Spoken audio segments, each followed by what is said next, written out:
My name is Cassidy Gustafson, and this is my technology assignment in my teaching philosophy. So what brought me here was that I completed my BA at University Pacific as a health exercise and sports pedagogy major, where I had found my passion in adaptive PE, and I was set up to start the grad program at UOP and continue my education in adaptive PE. But unfortunately, when I moved everything up there and was ready to start, they decided to discontinue the program, at least temporarily. They didn't have enough staff. They had a few people quit last minute, and I was unable to continue there. So, in moving back, I kind of had that feeling of feeling lost, left out in what I wanted to do. I had other people in my life doing things that they wanted, which left me to feel like the text says uninvited, which that text really brought me back to my faith and realizing that I'm on a path for a reason. And that path I was guided on with my grandmother, who's pictured down here at the bottom. And she really encouraged me to do that research on schools, to really think about and self evaluate in what I want to do. And the great thing is that she's an ESL teacher for adults, and there's a line of teachers within my family that work with um, autism specific classrooms, that work as special ed, as general ed. And I realized that that's something that I want to continue. My experiences in adaptive PE, I want to transfer that into the classroom and be a classroom teacher.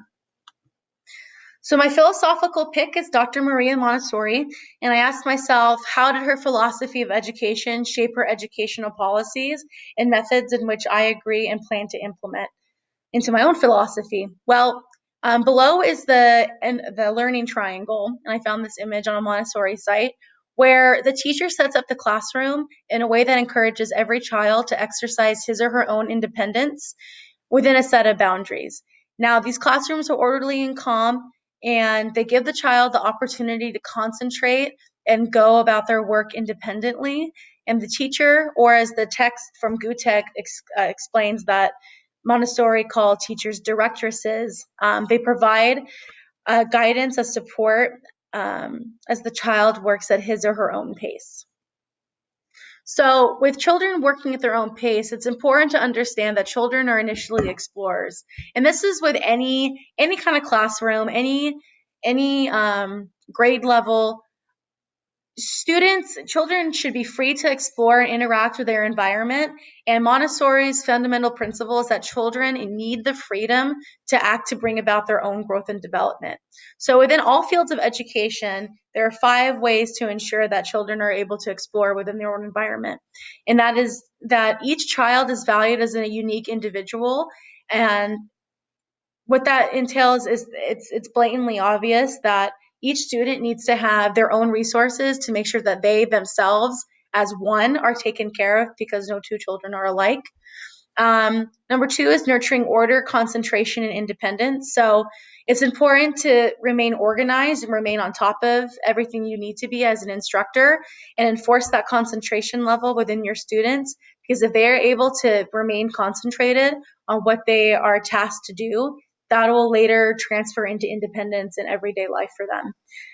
And students enjoy freedom within limits. So although you're within a classroom and there are certain boundaries you have to set, allowing students to work with multiple manipulatives and opportunities to develop academic content will be viewed as freedom for them. And being able to support social emotional skills, which is number 4, especially in special education, you see a lot of students who are unaware and have, they need to work on their self-management skills and their self-awareness, and supporting that, that process of them really understanding why they feel a certain way. Developing that skill, and along with the 3 skills above, will really promote an active seeking of knowledge from your students. So instruction, engagement, and management. So a quote from the text explains that Montessori believed that moral development or character education arises from the child's free engagement with the environment. So though I intended teaching in a public school, there are many ways to implement the Montessori philosophy of follow the child within special education. And those 4 principles are broken down in the principle of freedom to explore, which is gaining greater independence, the development of will, a moral sense, which is choosing the material which one is engaged, and understanding that your peer or another student may learn something differently than you. Three is the power of attention, which is how a child concentrates to accomplish a task. And then finally, you have the principle of work, in which a child stays at task and continues to progress in that task. Not necessarily a practice makes perfect, but we want to ensure that practice promotes progression in our students' education. So here's a perfect example of two different classrooms. One is special education and one is Montessori. So you can see that both of these classrooms have multiple options in regards to seating arrangement, different visuals and how a child can perform a task. And I think having these opportunities for students to learn in different forms of instructional practice and engaging them in activities that are interesting to them, whether it's the use of color blocking, maybe like on the right, you see a solar system carpet where they make the planets out of styrofoam and they form their own solar system. And this can all be manageable in an organized set of scheduling and placing your staff where you need them to be.